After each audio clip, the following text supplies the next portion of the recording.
The iPhone 6 was an unforgettable smartphone in history.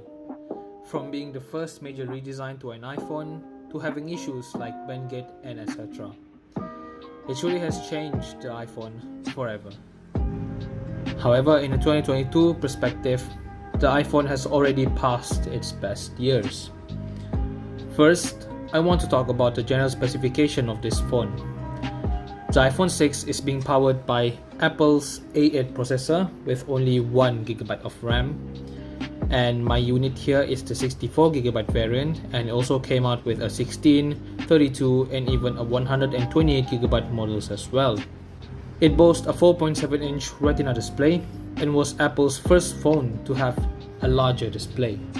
The exterior of the phone is made out of aluminum and is one of the thinnest iPhone ever to be made.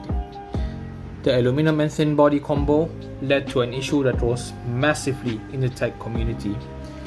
It was the infamous bandgate, and some also experienced ghost touch problems as well. This phone also doesn't have any resistance to dust and water, unlike its later predecessor, the iPhone 6s and later.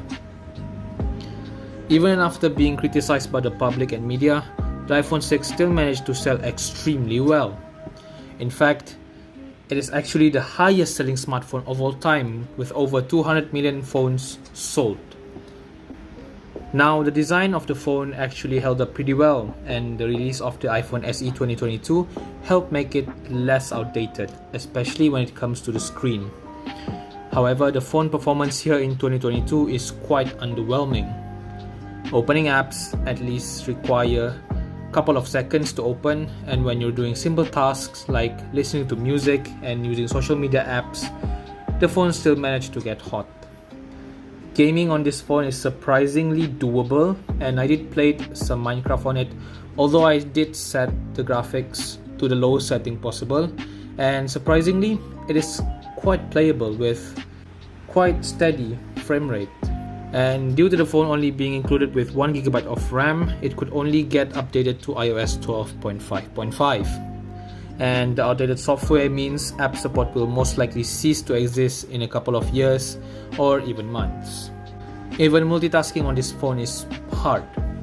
Watching videos and content on this phone is decent because the speaker is still perfectly adequate for casual use.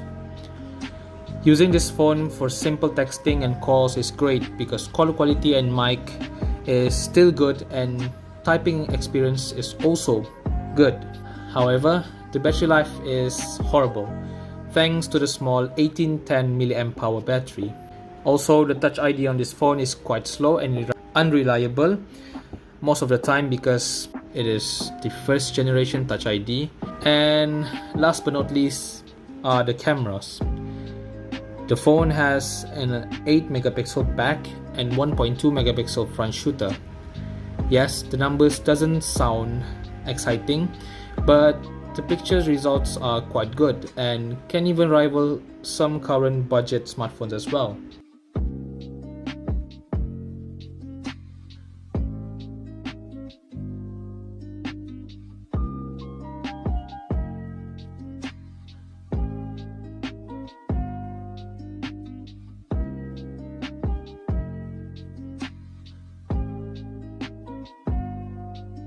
Videos on the other hand can be recorded up to Full HD 60fps, and it is quite nice and stable as well.